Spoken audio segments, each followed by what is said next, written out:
cold.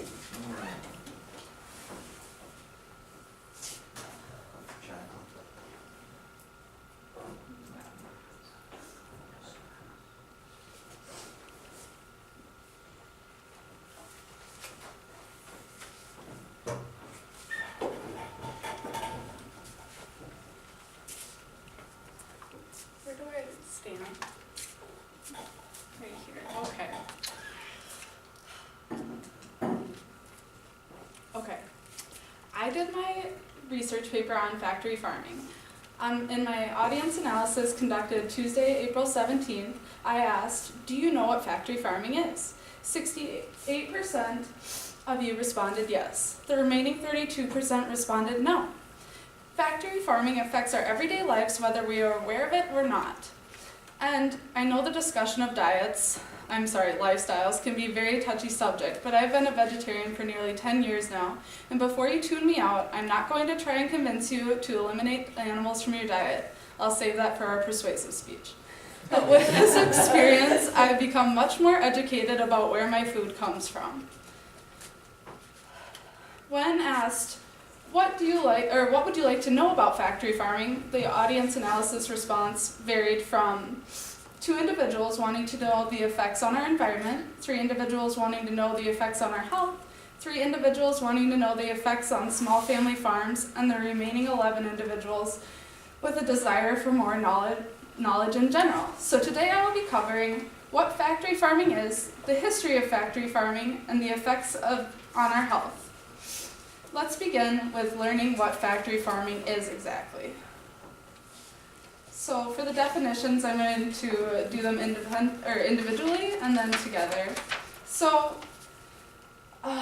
factory is a building or a group of buildings where goods are manufactured or assembled by a machine. Farming is the activity or business of growing crops and raising livestock. Factory farming, a system of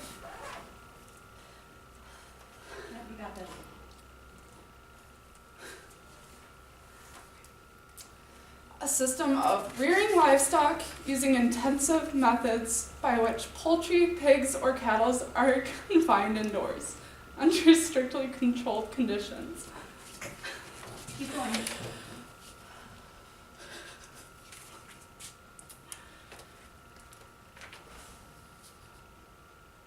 What it includes are chickens, cows, and pigs. So a big issue is the treatment of animals. Cheap feed is an issue because they cut grazing, allowing the cows to go through fields and turn to grains. While some people can argue that's very inhumane, but also some farms could not provide for the amount of cows that we have today. And they also are putting these animals in high-stress environments with activities that go on such as trimming the beaks and docking the tails so that the animals can't harass each other because they're so aggressive, because they're so stressed out. And they also live in what they call conveyor belt living because it's very compact, and to eat, to do everything, they're it's like a conveyor belt, like if you were to go to the grocery store. Now we know what that is, we will take a look at the history that led us to this practice. The history of factory farming. What caused the transition from small family farms to big corporate farms? An increase in demand. America's favorite meat is chicken, and restaurants such as chains like McDonald's and Burger King had high demands, and the small family farms were unable to keep up with this. So they turned to bigger corporations, who then in turn implemented regulations on smaller farms, and then in hand they bought out the smaller farms who couldn't afford to comply with the new rules. And the cost of farming was getting increasingly high, and with the more streamlined practices, it was cheaper and more affordable. Incentives always come back to money.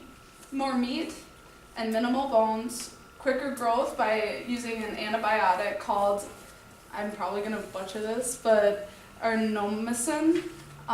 Initially they thought it was B12 that helped these chickens grow larger, but then eventually they learned that it was traced back to this antibiotic, so then they started injecting the chicken eggs with the antibiotics so that they could avoid diseases later on and grow in, I believe, twice the speed that they once did. And minimal space is required as they have massive metal warehouses where this all occurs.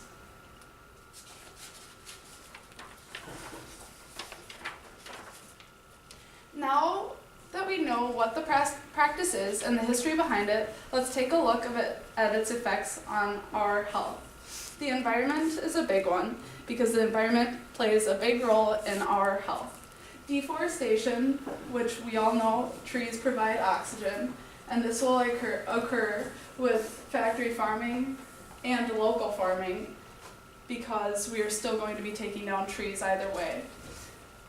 It also leads to the pollution of bodies of water, and many times there are small ponds or lakes on farmland or the land that surrounds these factory farms that turn into what they call pink lagoons, which is from pigs. It's from the antibiotics in their fecal matter, and so when it gets washed out, when they clean out the stalls and stuff, it all leads to that water system, which in hand is an issue because the people with lower incomes surrounding these farms, their groundwater can get polluted by it, and there's no regulations on that so far.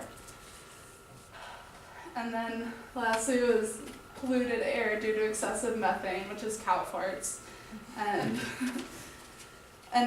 lastly, an overuse of antibiotics. 70% of antibiotics in the US are used in the farming business. That includes the use with humans as well, which in turn results in a resistance to the antibiotics and they become minimally effective. This creates super germs. And these antibiotics are used on all animals, not just the ill ones, because they want a quicker turnover rate, because a quicker turnover rate means more money. It increases the spread of diseases between humans and animals. In closing, factory farming affects our everyday lives whether we are aware of it or not. I spoke about what factory farming is, the history of factory farming, and the effects on our health. The next time you sit down, drive through, or grab a snack, I ask that you stop and think about where your food is coming from. Being mindful and aware is the first step to making a change.